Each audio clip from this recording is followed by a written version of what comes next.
From Randy's old-time radio shows comes Stroke of Fate, an anthology exploring the fragile balance between chance and consequence. Discover how a single stroke of fate, in politics, war, or invention, can ripple through history, leaving heroes and villains alike changed forever.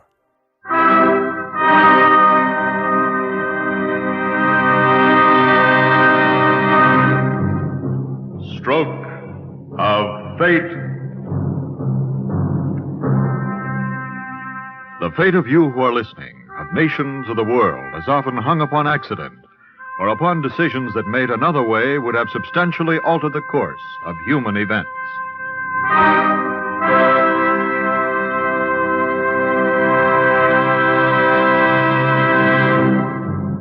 Suppose by a stroke of fate, Hannibal had conquered Rome. Suppose fate had decreed that when McKinley ran for president, Theodore Roosevelt had refused to be his running mate. Would Roosevelt have ever become president? Yes, much depends upon a stroke of fate. And tonight, for the last time, we rewrite history as we present a dramatic conception of the stroke of fate that might have prevented the Norman conquest of England in 1066 A.D. On October 14, 1066, Duke William of Normandy defeated Harold of England, the last of the Anglo-Saxon kings at the Battle of Hastings, a decisive battle in world history and one that profoundly influenced the future course of England. But if fate had intervened, it is possible there would have been no Norman conquest. Our story, as usual, is true up to the stroke of fate. After that, speculation, based on historical possibility. Our story is related by the beautiful Aldith, she who was destined to be the wife of King Harold.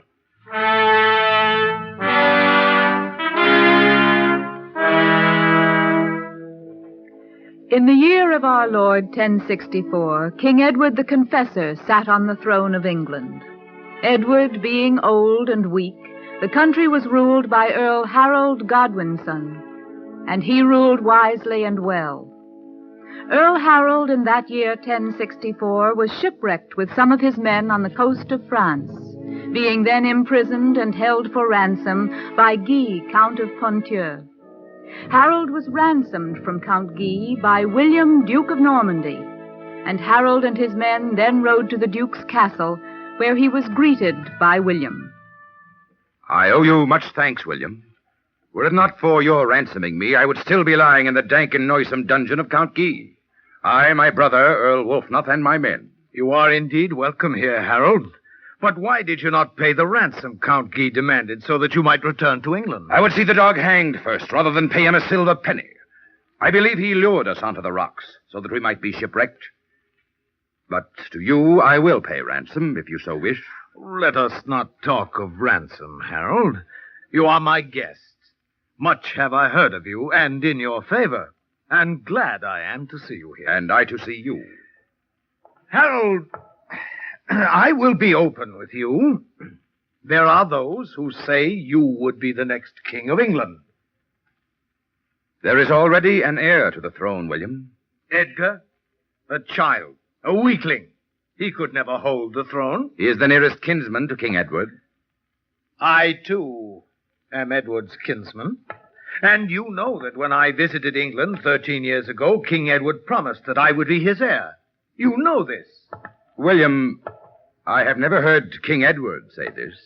Nonetheless, it is true. E'en so, the throne of England is not to be disposed of by the whim of any man, be he king. The great council must declare him to be king. This I know. Harold. Yes? There is but one man who bars my way to Edward's throne. You. If once Edward is dead, you will swear loyalty to me. If you will then urge the great council to declare me king, you shall be the second man in England. I will give you half the kingdom to rule, be advised by you, and swear lifelong friendship. What do you say? I will think on it.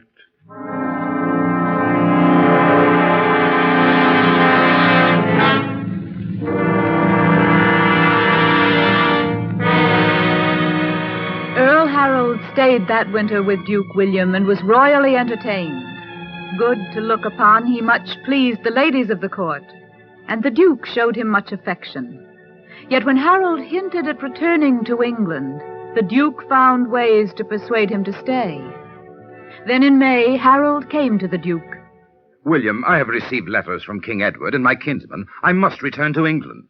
There is trouble brewing there, and I must bestir myself. But, Harold, you have promised to join me in putting down the rebellion of Count Conan in Brittany. There is talk of rebellion in the earldom of Northumbria in England. But we are about to march. I do not want to lose the services of so valiant a captain. When we have put down the rebellion in Brittany, it will be time enough to return to England. But, William... You promised, Harold. Would you break your word? No, I will go with you.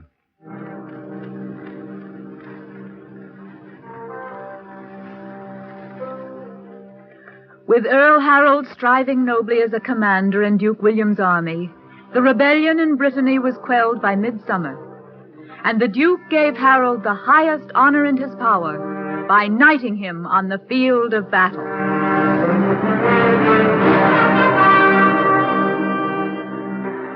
When the army had returned to the city of Bayeux in Normandy, news came from England for both Earl Harold and Duke William, and William, troubled, talked of it to his younger brother, Odo, who was a bishop.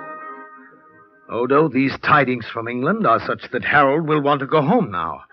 I have no doubt that it is this that he wishes to tell me, and that is the reason he waits outside. Then, brother, you must do as we have planned. You can wait no longer.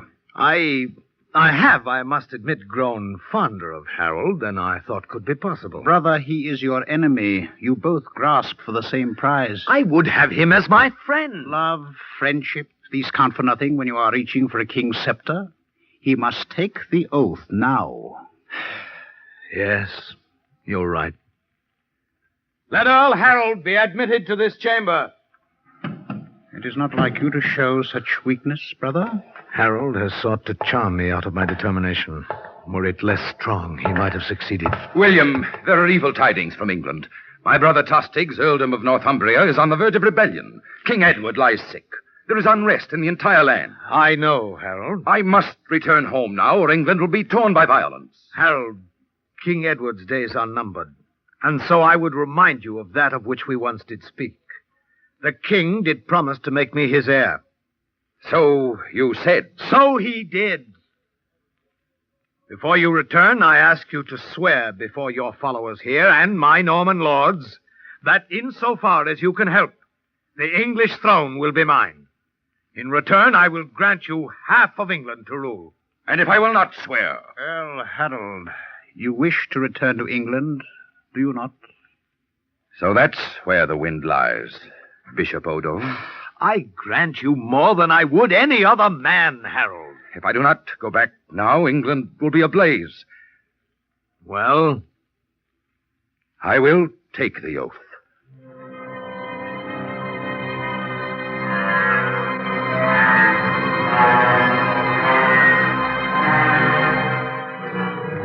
The following morning, before Duke William and his lords, Earl Harold swore the oath, laying his hand on a chest covered by a cloth of embroidered gold, on which there was a sacred book of the Catholic Mass, the oath being administered by the Bishop Odo. And do you, Earl Harold, Godwin's son, solemnly swear to perform all these things? All this I will perform, so help me God.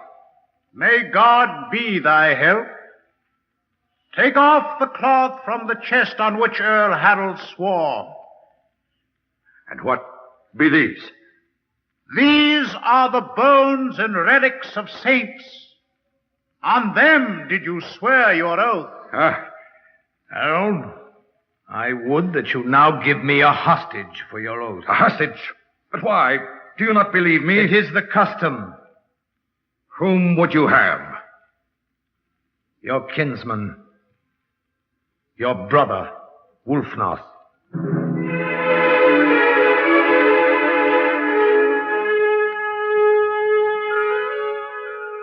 Harold had no wish to leave his youngest brother, who was in Normandy with him, as a hostage. But Wulfnoth did himself demand that he be so left, knowing that otherwise William would not let Harold go. The following day, after exchanging vows of friendship with Duke William, Harold and his men set sail for England. When he arrived, he found that the earldom of Northumbria, ruled by his brother, Tostig, was indeed in rebellion. Harold summoned Tostig to him. It is good to see you, my brother. Tostig, how could you be such a great fool? I, a fool? How could you remain here at court, while your deputy in Northumbria did oppress the people and commit black deeds in your name? I stand responsible for what my deputy did. The more fool you. And now with Morcar being named Earl of Northumbria and marching south to drive you from the kingdom, and with you raising an army to defend yourself, England is on the verge of civil war. Well, there will be no war here if I can help it. What do you mean to do? I will demand of Earl Morcar that he allow me to judge your case in the Great Council. It would be well if that could be done. You would not find against your own brother. If you are guilty, as it seems, to save the peace, I must. Then I would be outlawed and banished. What kind of brotherly love is this? Better than that the country should be riven by civil war. I will fight first. You will lose and end by being killed. You must allow me to judge your case in the Great Council. Must? Who are you to judge me? You who did swear away the kingdom to Duke William and left our brother Wulfnoth as hostage for your oath. That oath was forced from me. I had to make it, so that I might return here to resolve the troubles you and others brought upon this country. You do not mean to keep the oath to William, do you? You mean to be king, and you would sacrifice me to win the support of Morcar and the other earls, so that you will be named king by them. I must keep peace in the land. Very well, since I have no choice. You may judge me in the Great Council. But if I am banished, I will not forget.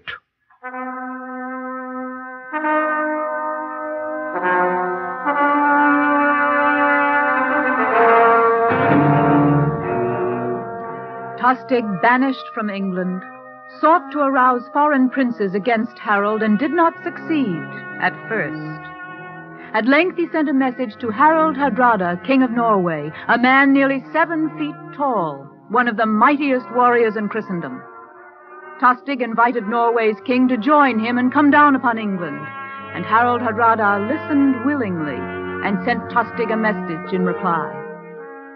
Earl Tostig, many years ago my kinsman King Magnus of Norway and King Hardy Canute of England did agree that whichever died first, the other would succeed to his throne. Hardy Canute died first, and therefore the right to the throne of England has descended from Magnus to me. And I have long been considering whether or not I should claim my lawful due. Mayhap I will.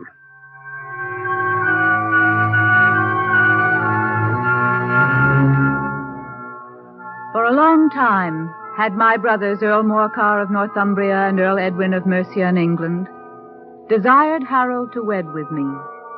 And one day Harold came to me about this. Aldith, will you have me to husband? Harold, you have dwelt long with one woman, Edith of the Swan Neck, and you have had by her many children. Are you willing forever to put her aside? Yes, Aldith, I am. I must. And she would have it so. I know, Harold, that love plays little part in a marriage such as ours. You wed me to bind my brothers and their strength to you by ties of marriage. And this you must do if you would be a strong king. For you will be king. This land is rent asunder. Someone must hold it together so that England can be defended. I think I fell in love with you when I was but a little girl. Do you not love me a little? I will try, Aldith. I'm sure love will come in time. That was honestly spoken. Harold, I will have you, love me or no.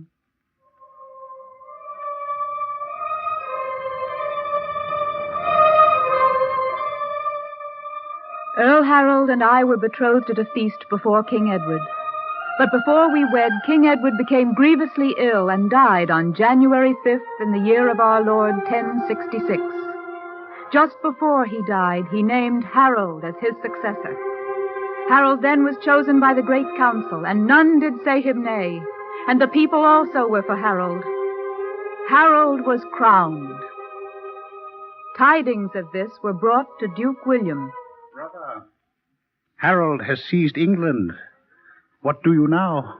I will send to Harold, remind him of what he has sworn. And if he breaks the solemn oath he gave? There can be but one answer. War.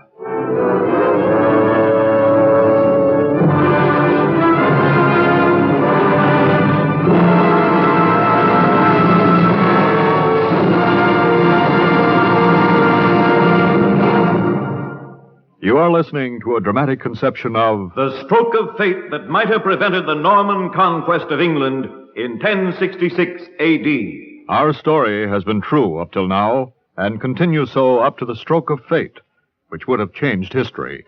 After that, historical possibility guides our imagination. The stroke of fate will be explained at the end of the program.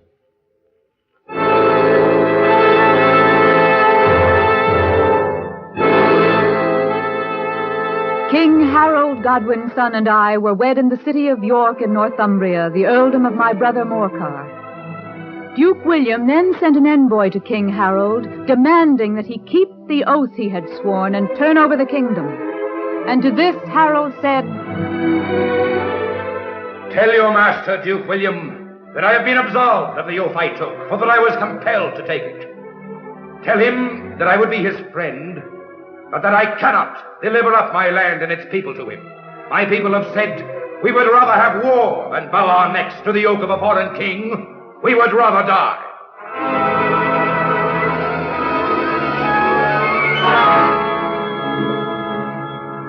When these words reached Duke William, his face paled with anger. Harold has wronged me, Odo, in taking the kingdom which was granted and promised to me, as he himself had sworn. If God please, I will seek my right. God does so please. You have Harold's brother Wulfnoth here as hostage. If you would deal with Wulfnoth as I advise, you would soon bring Harold to terms. I cannot do it. And besides, Harold would not now yield, even to save his brother. The English would not let him. Your barons do not seem eager for this war against Harold. No, they have heard too much about the strength of the fleet he is outfitting, about the vast army of volunteers he is raising, and about the prowess in battle of his housecarls, his bodyguard. The fleet you are gathering cannot sail to England empty. The barons will support me. I will promise them rich rewards. And also to men from Flanders, Aquitaine, and our colonies in Italy, if they will join me.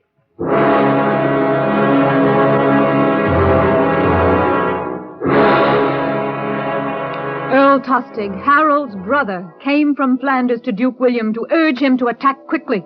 My Lord Duke, now that you have raised your army, you find it hard to feed. Yes, that is true. You should attack before you run out of provisions and your men desert you. My brother Duke William knows what he is doing. I'm sure he does, Bishop Odo. But, my Lord Duke, every day you wait gives Harold more time to gather his forces. If you strike now, you will catch him before he is at full strength. What makes up Harold's forces? His housecarls, the king's thanes, and the levies of ships and land militia. And what is the length of the term for which the militia is sworn to serve? 40 days. Oh, I see what is in your mind. You think that with the need for their attending to their crops at home, Harold will not be able to hold them much more than the 40 days, and that he will lose the militia. Will he not? I would not count on it, not with Harold. I would still attack now while he is not at full strength. Tostig, you have brought with you ships and men from Flanders. Do you now make a raid on England, feeling out whether or not it is soft and Harold unready? If you find it is so, we will follow you immediately.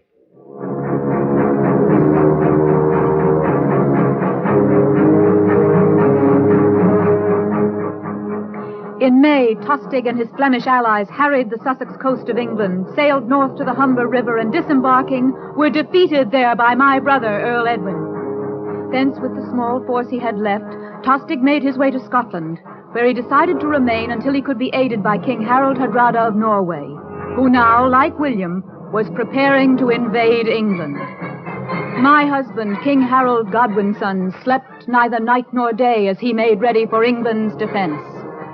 Eldith, tomorrow I leave for the Isle of Wight, where our fleet is gathered. Pray for us, Eldith. Pray God that he grant William a fair wind that will soon take his ships to England. But why, my Lord Harold? I know from my spies that William hopes to wait until our ships' levies demand their dismissal so that they may go home and harvest their crops.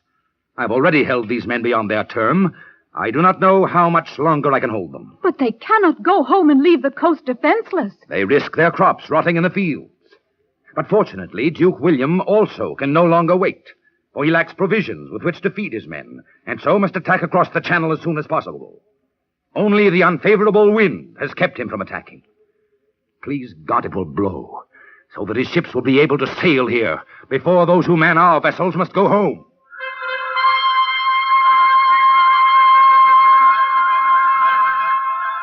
And then, early in the month of August, Duke William summoned his captains. There's a fair wind for England.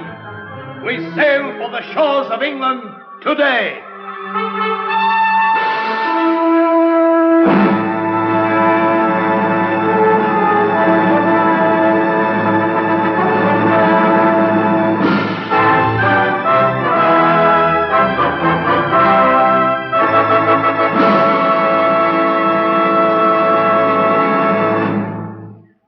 Harold, what a noble victory was this.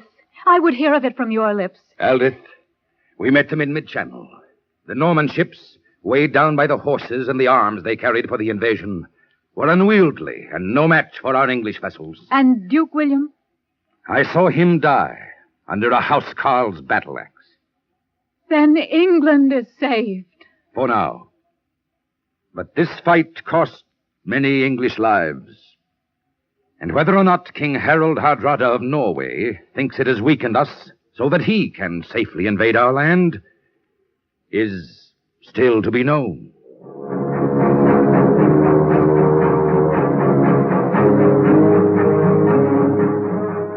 Three weeks after the victory of Harold Godwin, son of England, over Duke William, King Harold Hardrada of Norway, with 300 ships, sailed down the Yorkshire coast, harrying the land as he went. He was joined by Tostig, who had men and ships he had taken unto himself in Scotland. Norway's king and Tostig won a victory over my brother, Earl Morcar, at the village of Gate Fulford, 2 miles south of the city of York in the north of England. After taking York, they went to Stamford Bridge nearby and awaited hostages from York. But one morning, they saw a cloud of dust and heard the clanking of arms. What think you, Tostig? Whom do we face? King Harold Hardrada. It is my brother, Harold Godwinson. There is his standard. See? The golden figure of a fighting man. Harold has marched here from the south more speedily than I could have believed. Good. Your brother saves us the trouble of seeking him. The sooner we meet in battle, the sooner I become king of this England.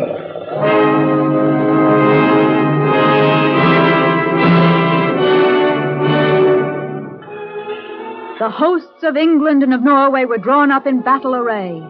And then King Harold Godwinson, with 100 men, rode out in front of his army and shouted to his brother Tostig. Tostig, I offer you 1/3 of England if you will return to us. What will you give my friend Harold, King of Norway? I grant him 7 feet of English earth, or as much more as such a tall man needs to be buried in. They shall not say in Norway that I brought their king here to betray him. We will win or die. Make ready for battle.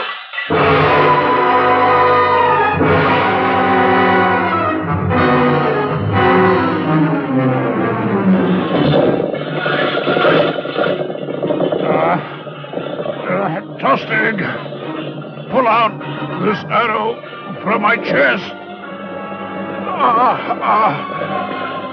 I take the 7 feet of earth your brother offered me.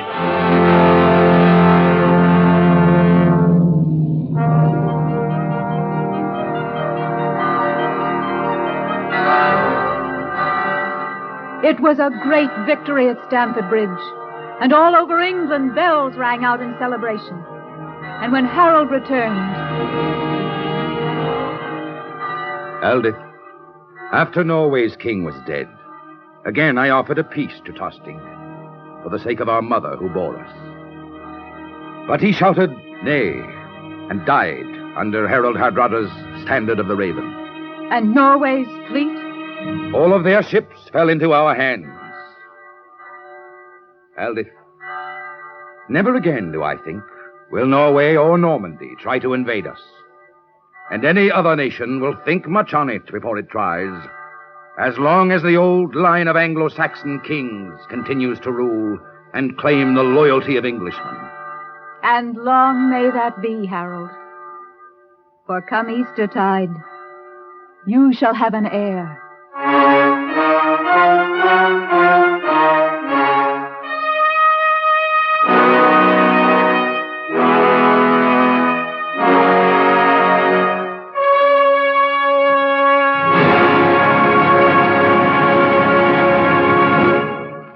Ladies and gentlemen, please recall these lines in which the stroke of fate occurred that might have indeed changed history. And then, early in the month of August, Duke William summoned his captains. There's a fair wind for England. We sail for the shores of England today. And here to explain the significance of our stroke of fate and to speculate further is our consultant on tonight's program, Professor of History at Columbia University, Dr. Robert Webb. Dr. Webb. Tonight's stroke of fate was the change in the wind that sent William's ships to England before Harold had to dismiss his levies of men. Had this occurred, Harold would probably have defeated William.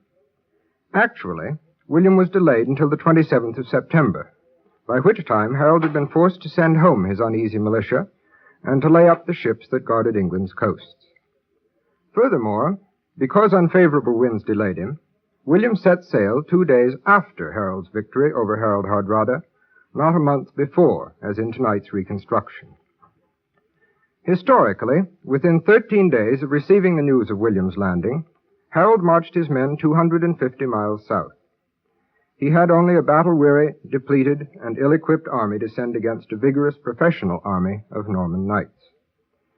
The English fought bravely, but when Harold fell, leaving no capable leader, their lines broke, and the Battle of Hastings went to William.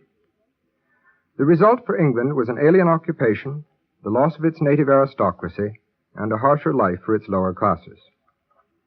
Had Harold won, his able rule would have restored an England weakened under the ineffective Edward the Confessor. But a strong line of Saxon kings might never have encouraged representative institutions, or might have suppressed them. And even had a parliament emerged into modern times, it would have differed greatly from the present British Parliament, from which are derived most of the legislatures in the world, including our own Congress. Advanced continental ideas would have penetrated England more slowly, and we would have lost the richness and flexibility of English, a result of the blending of Anglo-Saxon and Norman French. Had Harold won, I should probably be speaking to you in a language more like German or Dutch. In government, law, and culture, the Battle of Hastings was crucial. Surely the decree of fate that forced William to wait so long before sailing was decisive for all of us. Thank you, Dr. Robert Webb. Tonight's program was the last of the Stroke of Fate series.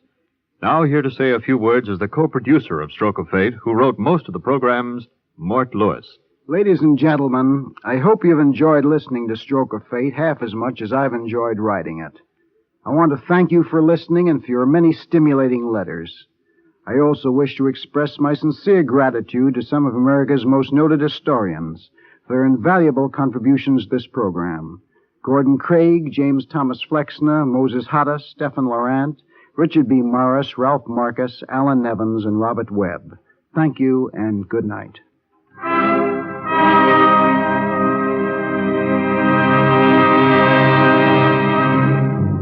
Featured in tonight's Stroke of Fate presentation were Carl Weber as King Harold of England, Joan Tompkins as Aldith, his wife, Everett Sloane as Duke William.